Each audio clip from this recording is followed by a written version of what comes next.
약해도 낭망하지 맙시다. 약해도 낭망하지 맙시다 라는 제목으로 하나님의 말씀을 나누기를 원합니다.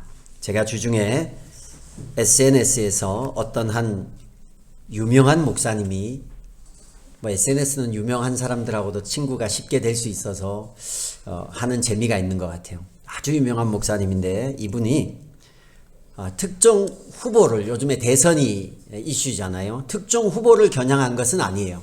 제가 봐도 읽어보니까 그냥 기독교 가치관으로 우리가 이러이러한 것은 이런 비기독교적인 부분에 대해서는 그리스도인이 이런 모습을 취해야 되는 게 아닙니까? 라는 그런 장문의 글을 하나 올리셨더라고요.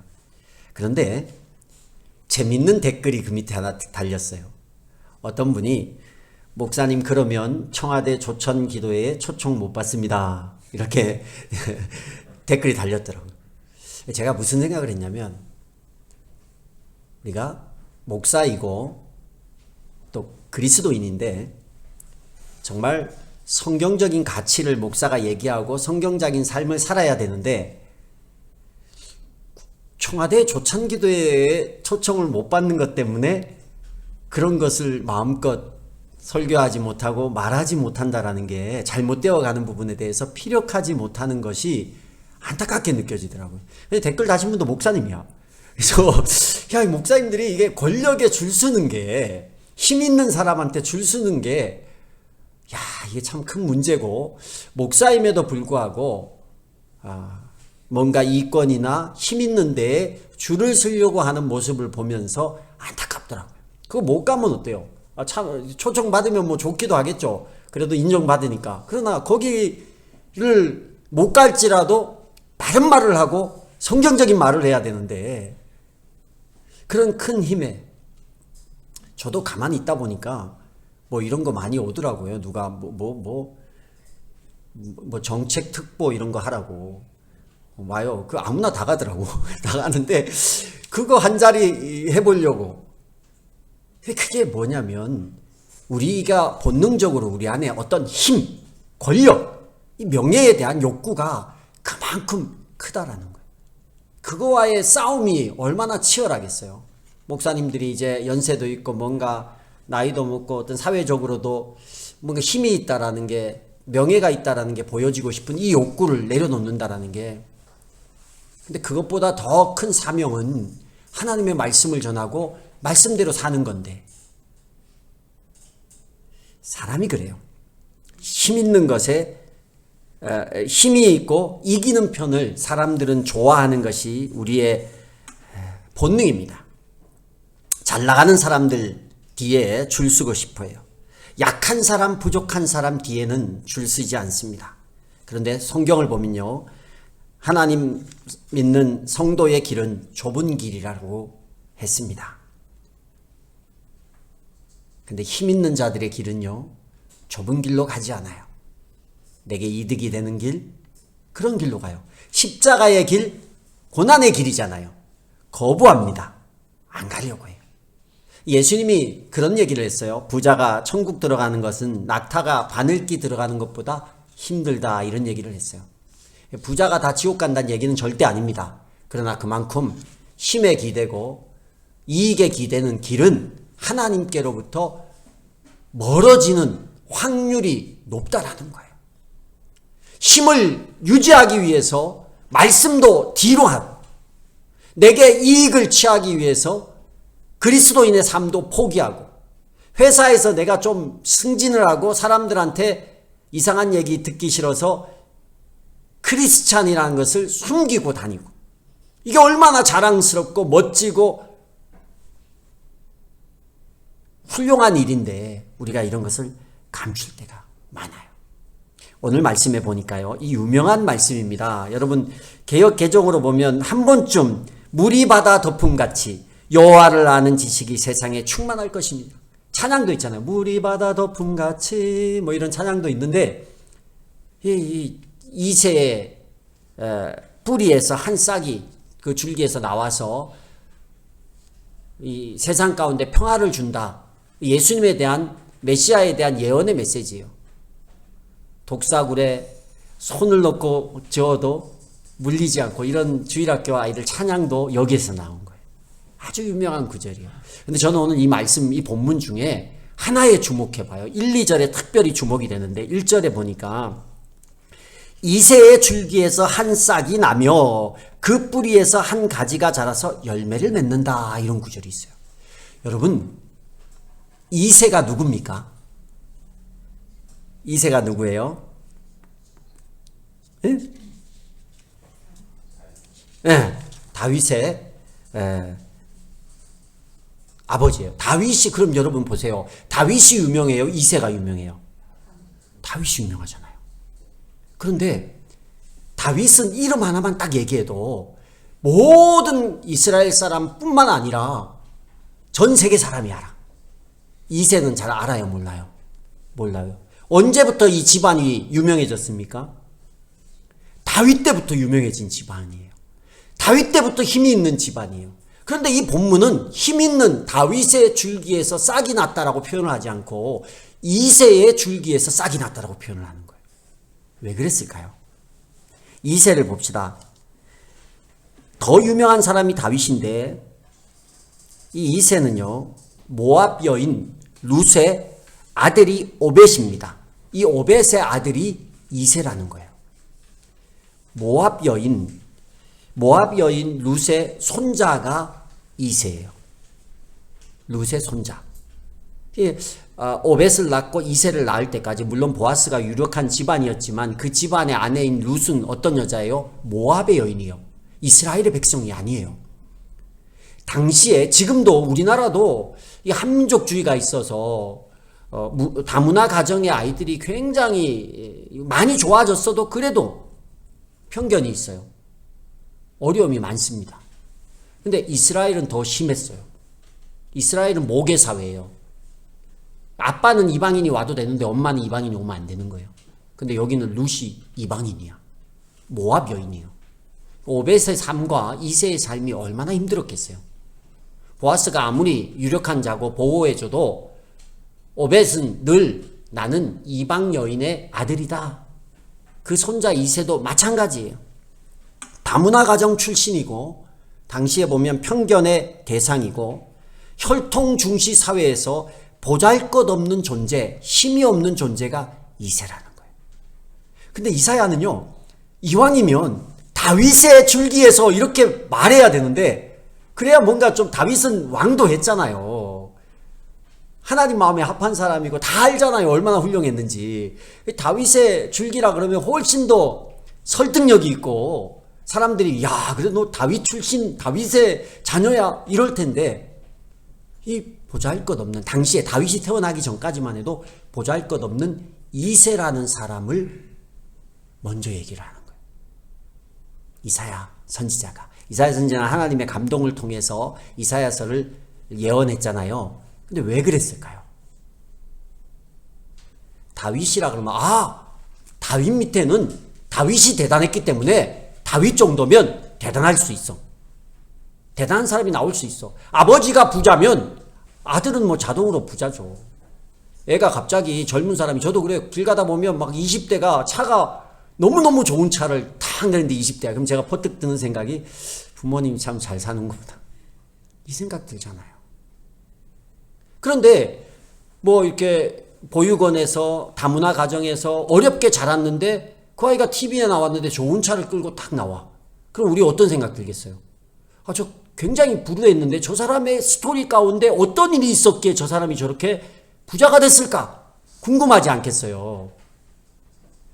이새를 첫 절에 말한 이유는 보잘것없는 존재라는 것을 주목시키기 위해서 이새가 먼저 등장한 거예요. 다윗같이 당연히 다윗 밑에서 당연히 훌륭한 사람, 이게 아니라 이새같이 보잘것없고 하찮은 약한, 주목하지 않는 그런 인생 가운데서 싹이 하나 나왔어요. 싹도 얼마나 보잘것없어요. 싹. 뭐 어떤 큰 고목이 딱 생긴 것도 아니고 그 줄기 보잘것없는 이새인데 그 보잘것없는 이새에 또 뭐가 나오는 거야? 싹이 나와요. 싹, 순, 가지. 이게 이제 히브리어로 이렇게 번역이 되는데 이 번역은 다른 의미도 있는데 어떤 의미냐면 작다라는 의미가 있고 보잘것없다라는 의미가 있어요.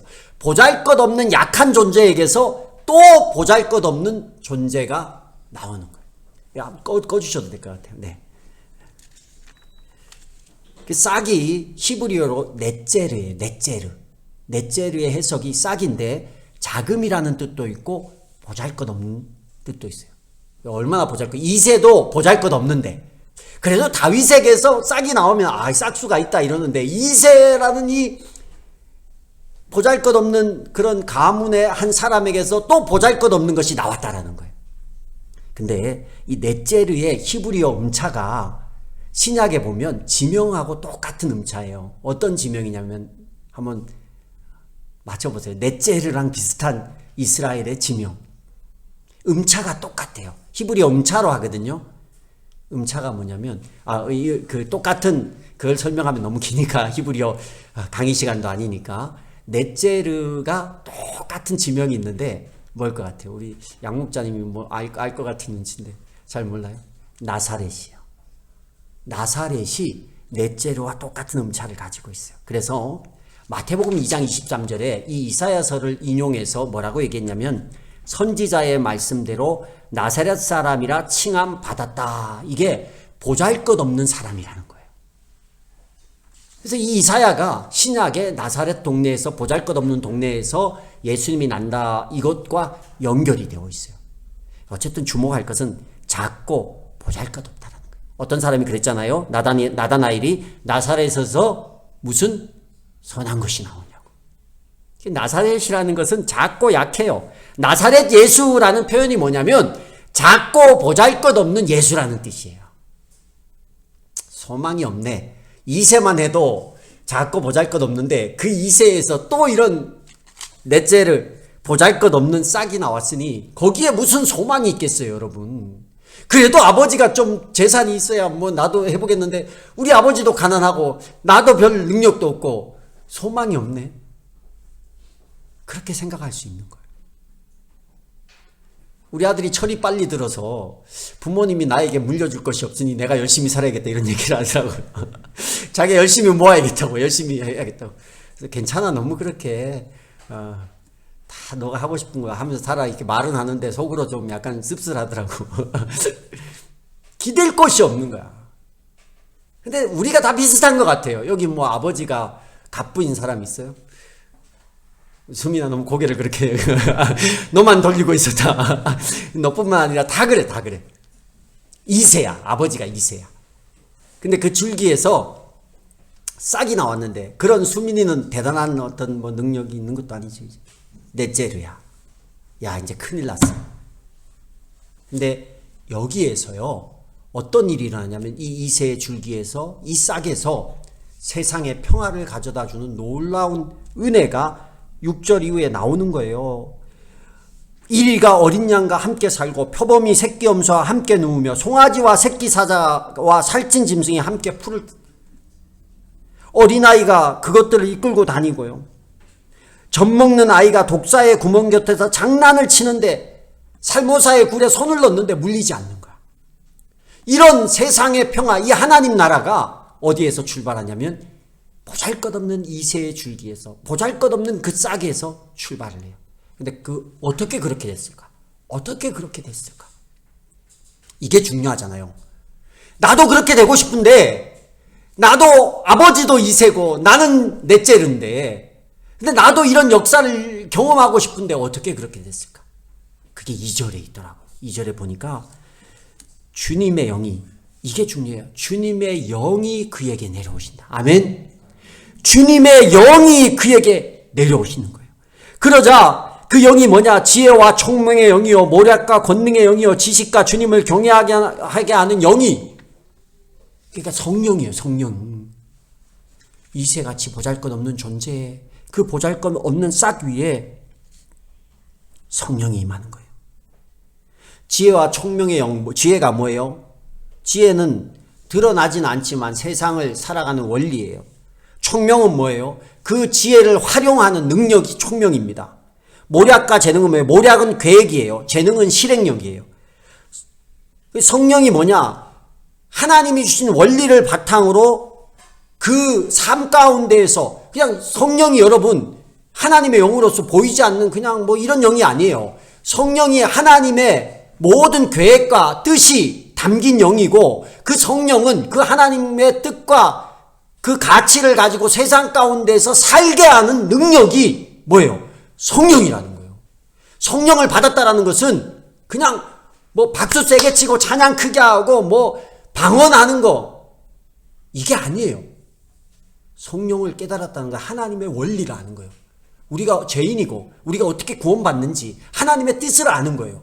그리고 성령에게는 하나가 더 있는데 뭐냐? 하나님의 뜻대로 살게 하는 능력이 성령 가운데 있었어요. 사도행전 1장 8절에 성령이 너희에게 임하시면 너희가 뭘 받아요? 권능. 그래서 마가의 다락방에서 막 모여서 기도할 때 성령이 임하는 거예요. 성령이 임하니까 하나님의 뜻이 생각이 나는 거예요. 하나님의 뜻은 우리가 문을 닫고 여기 앉아서 기도하는 게 아니라 세상 가운데서 예수는 그리스도시요 살아계신 하나님의 아들이라는 걸 선포하는 거다. 깨달아지는 거예요. 그러자 뭐 했어요? 기도하는 사람이 문을 박차고 다 나가서 베드로가 설교하는 거예요. 그 권능이 생긴 거예요. 그 행동이 생긴 거예요. 그러니 유대가 변하는 거예요. 사마리아가 변하는 거예요. 땅끝까지 전 세계가 변하는 놀라운 역사가 거기서부터 시작되는 거예요. 하나님은요, 강한 자를 사용하기도 하지만 강한 자는 처음에서도 얘기했죠. 자기 강함을 의지해요. 자기 힘을 의지해요. 그래서 하나님이 보여줘도 깨닫지도 못하고 의지하지도 않아요. 그래서 하나님의 역사는 주로 연약한 사람 위에 일어나더라고요. 그래서 우리가 약한데도 주의 영의 기름 부으심을 사모하지 않는 사람은 정말 바보예요, 바보. 약하기 때문에 이 약한 것을 보여준 이유는 이런 연약한 존재 이세의 넷째를 그 연약한 싹이 있을지라도 주의 영이 부어지니까 놀라운 역사를 이룬다는 거예요. 하나님은요, 우리의 강함과 우리의 연약함이 세상에서 성공하고 실패하는 게 아니에요. 하나님이 사용하느냐 안 하느냐, 성령이 기름 부음이 있느냐 없느냐, 성령의 주의 영을 의지하고 그대로 사느냐 안 사느냐, 이것이 이후에 강함과 약함을 결정하는 거예요. 작은 것이 이길 수 있습니다. 보잘것없는 것이 이길 수 있습니다. 오늘 말씀을 보면 연약하고 부족하고 병들고 나이 드는 것을 두려워하지 마시기 바랍니다. 성령에 대해서, 하나님의 기름 부으심에 대해서 내가 둔감한 것이 두려운 거예요. 나이 든 것도 좀 두렵긴 하잖아요. 그죠? 우리 교회는 나이 든 사람이 별로 없어요. 제가 주중에 좀 충격적인 사건이 있었는데 내가 나이가 들었구나 이런 걸 느꼈어요. 이렇게 영어학원에 뭐 소방 때문에 도와줄 게 있어서 갔어요. 그래서 이제 마스크를 쓰고 이제 옷을 입고 갔는데 소화기에 사진을 쫙 찍으려고 하는데 유치부 정도의 꼬마 여자애가 쫓아오면서 할아버지가 사진 찍는다 그러는 거예요. 처음 들었어요. 그래서 내가 큰일 났다. 염색을 하러 가야겠다. 지금 내가 아니 이렇게 보면 모르는데 이렇게 숙이면 흰머리가 엄청 많거든요. 근데 소화기가 땅에 있으니까 이렇게 숙이고 이렇게 사진을 찍고 있는데 그걸 보고 뭐 제 나름대로 위안을 삼았죠. 유치부니까 나이 개념이 없고 나이 든 사람이면 그래도 그게 아무리 내가 위안을 해도 집에 가서 잠잘 때 너무 이게 충격이라서 야 이거 어떡하지? 이게 갈색으로 해야 되나? 노랑머리로 해야 되나? 나이가 들면 사람이 약해지고 힘도 없고 그런 것 같아요. 그런데 나이 들고 병이 들었는데도 강하게 쓰임받는 분이 계시더라고요. 많이 있죠. 그죠? 우리 날기새 들으시는 분들 그런 분들이 이제 인터넷상에서 은퇴하신 목사님들이 여전히 연세가 있고 암이 걸리고 그런데도 불구하고 젊은 사람보다 더 왕성하게 하나님의 일을 하는 걸 봐요. 뭘까요? 그분은 자기 일을 의지하지 않아요. 나는 약하니까. 다 하나님을 의지하더라고요. 하나님을 의지하니까 역사가 일어나요. 약해지는 게 문제가 아니라 여러분 기억하십시오. 성령의 기름 부음이 없는 게 문제라는 거예요. 약함과 성령과 만나면 폭발력이 나오는 거예요. 강력한 힘이 작동합니다. 새로운 질서가 생기고 영적 통찰력을 가지고 세상 가운데 살아갈 수 있어요. 하나님이 약한 자를 불렀어요. 그런데 여러분, 우리도 다 약합니다. 그럼 우리가 뭘 해야 돼요? 하나님, 나에게 하나님의 성령의 기름 부음을 사모하고 성령의 기름 부음이 있도록 기도하셔야 돼요. 기도하면 하나님 주세요. 안 하니까 안 줘요. 너희가 악할지라도 좋은 것을 자식에게 줄 줄 알거든. 하물며 너희 하늘아버지께서 구하는 자에게 성령을 주시지 않겠느냐. 성령만 쏙 빼고 구해. 그리고 왜 안 주냐 그래. 우리 그러잖아요, 기도할 때. 성령은 상관없고 오늘 내가 이런 직장을 가지게 해주세요. 이런 대학을 가게 해주세요. 이런 은혜가, 이런 뭐가 생기게 해주세요. 이런 건강을 주세요. 왜 성경에 보니까 하나님이 자식에게 좋은 거 준다면서 왜 안 줍니까? 근데 뭐 준대요? 성령 준다는데 그것만 빼고 구하는 거야. 그런데요, 이 성령이 임하면 그런 거 없어도 해결되는 게 너무 많은 거예요. 약할수록 주의 영이 필요합니다. 약할수록 하나님의 은혜가 필요한 거예요. 오늘 찬양을 할 때도 우리 얼마나 감사해요. 제가 또 감사하더라고. 이렇게 작은 교회에 우리 세훈이도 드럼을 얼마나 잘 치는지 아주 내가 좀 감동을 받았어요. 부드럽게 잘 치고 또 인도하시는 분도 찬양을 하는데 뭐 가사에 또 이렇게 찬양하는 모습에 하나님 앞에 하는 모습에 너무 은혜가 되는 거예요. 근데 이런 찬양 시간에 여전히 다른 짓을 하는 아이들을 보면서 이렇게 한 번만 얘기했지만 그래도 안타까운 거예요. 이 아이들이 성령을 받으면, 이 아이들이 주의 은혜를 받으면 이들의 인생이 달라지는데 아버지만 탓하고 집안 환경만 탓하고 그게 아니에요. 내게 성령의 기름 부음이 없음을 탓해요. 이런 예배의 자리에서 옆에 재호가 앉아서 찬양하는 모습 보고 제가 또 감동을 받았어요. 우리 재호가 정말 신실하게 찬양하고 기도하고 옆에 보면서 재호가 여러 연약함 가운데서 여기까지 믿음을 지켜왔는데 성령이 기름 부으시면 역사가 일어날 줄 믿습니다. 그게 제일 중요한 거예요. 더 이상 우리가 우리의 약함을 주목하지도 핑계하지도 않았으면 좋겠습니다. 우리 학생들도 마찬가지예요. 우리 집안의 약함, 내 인생의 연약함, 이런 것 때문에 난 안 돼. 이런 것 때문에 안 돼. 핑계하지 않았으면 좋겠어요. 다문화 가정 아니잖아요. 다문화 가정을 제가 뭐 이렇게 저거 하는 건 아니에요. 그러나 그게 실제로 편견이 있는 건 사실이니까. 그런 환경은 아니잖아요. 그런 어려운 환경은 아니잖아요. 이세 같지 않잖아요. 나의 약함을 주목하거나 핑계하지 않았으면 좋겠어요. 이제는 할 일은 이거예요. 내게 성령의 기름 부음을 사모할 수 있기를 바랍니다. 놀라운 역사가 일어나요. 성령이 하시는 일은 우리가 상상하는 것 이상이에요. 주중에 새롭게 하소서에 이민교 감독님이라는 분의 간증을 제가 들었어요. 이분이 2015년까지 카자흐스탄 장애인 축구팀 맡아서 아시안 게임에 나가서 메달까지 따신 분이에요. 이분이 축구를 한지는 제가 잘 모르겠어요. 그리고 북한 농아 축구팀을 맡아서 또 그 다음에는 북한에 있는 축구팀을 이렇게 지도하시는 감독이에요. 근데 이분은 주일학교 출신인데 모태신앙이고 주일학교 출신인데 원불교 모태신앙 원불교 주일학교 출신이에요. 원불교도 가자 원불교 뭐 성경학교 막 이렇게 열심히 하거든요. 원불교 모태신앙이야.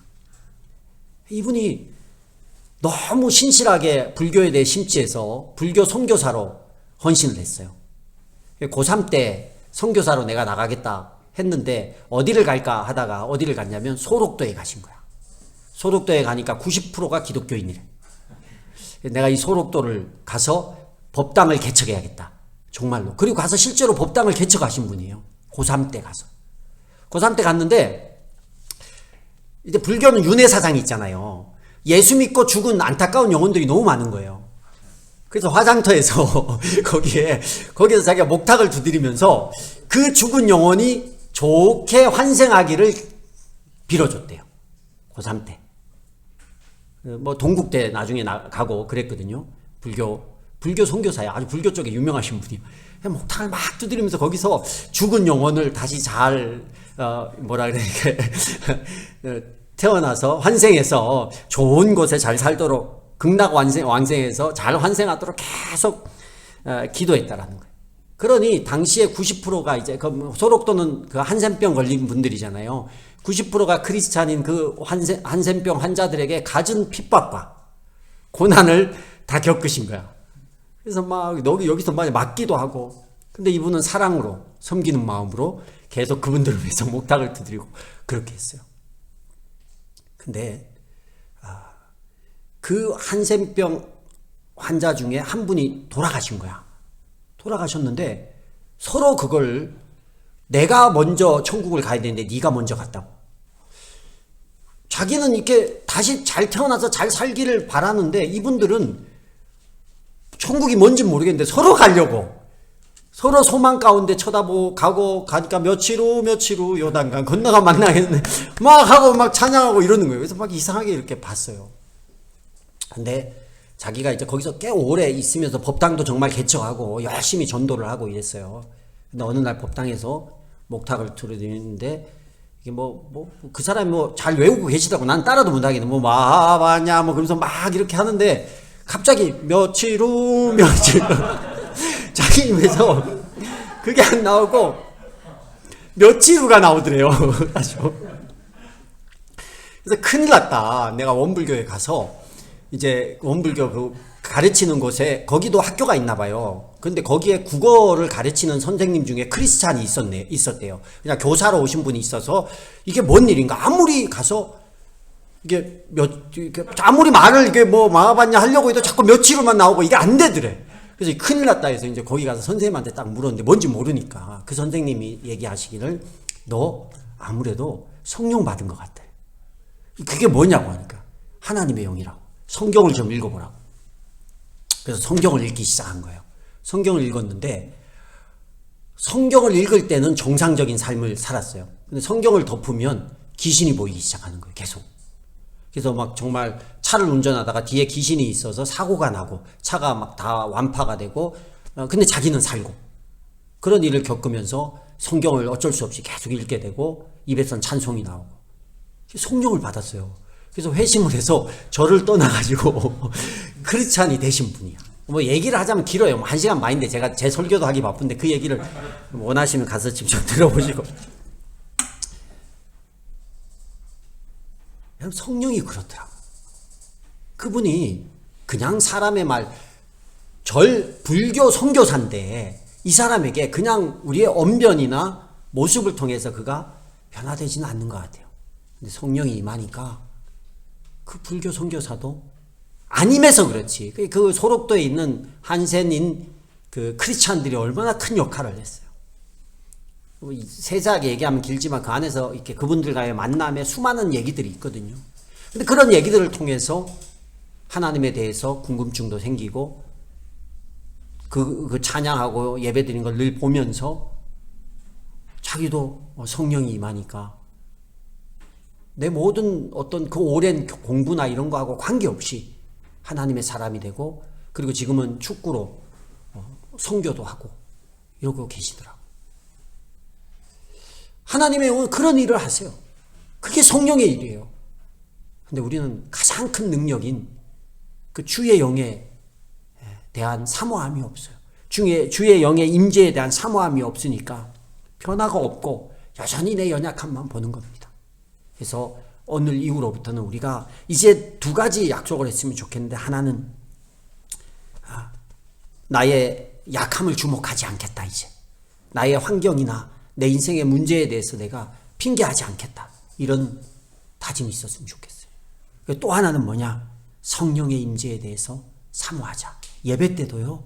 그냥 와서 예배하지 마세요. 그냥 왔다 가는 거 물론 그래도 감사하죠. 그러나 시작부터 끝까지 이 시간에 남에게 임하는 그 성령이 나에게만 임하지 않으면 얼마나 이미 내게 임해 있지만 제가 말하는 이 임재는 내 안에서 그 성령이 충만해지는 거예요.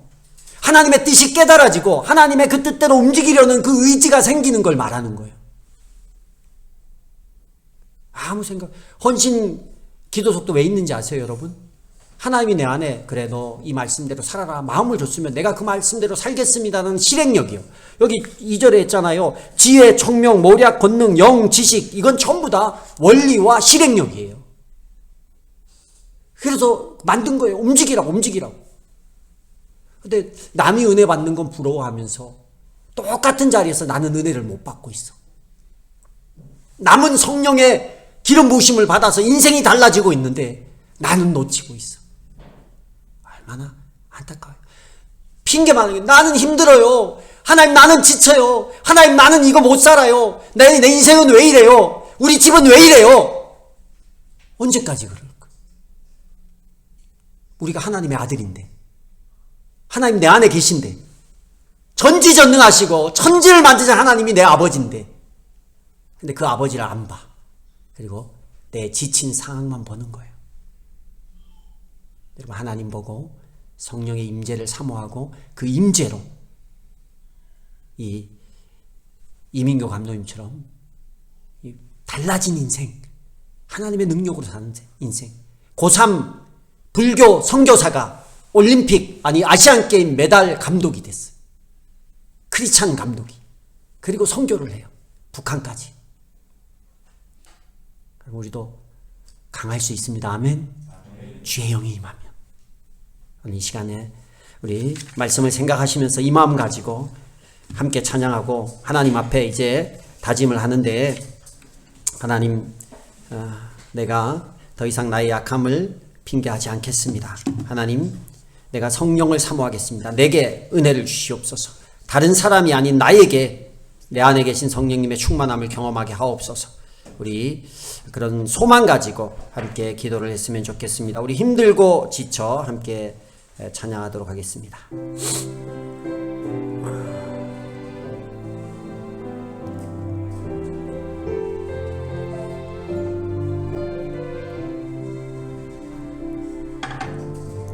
힘들고 지쳐 낭망하고 넘어져 일어날 힘 전혀 없을 때에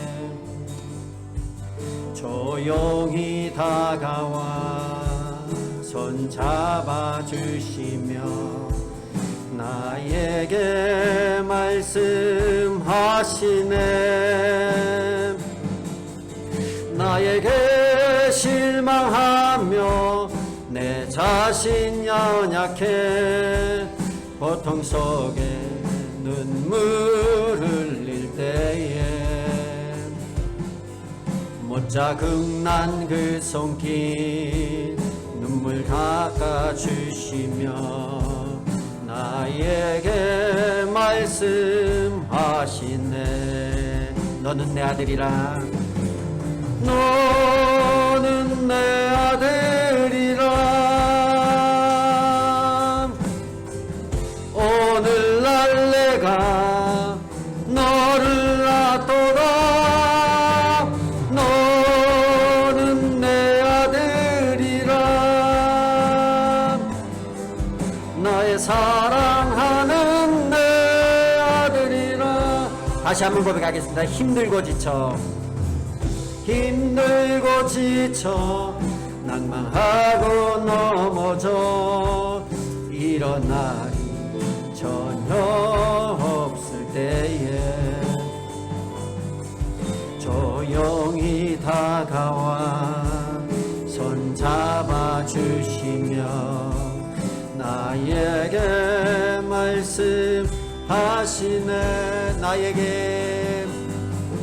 나에게 실망하며 내 자신 연약해 고통 속에 눈물 흘릴 때에 못자국난 그 손길 눈물 닦아주시며 나에게 말씀하시. 너는 내 아들이라 너는 내 아들이라 오늘날 내가 너를 낳도다.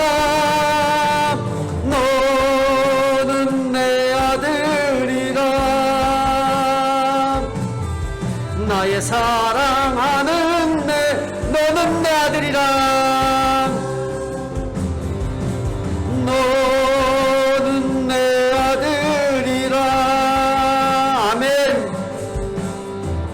오늘날 내가 너를 놔둬라. 너는 내 아들이라. 나의 사랑하는 내 아들이 언제나 변함없이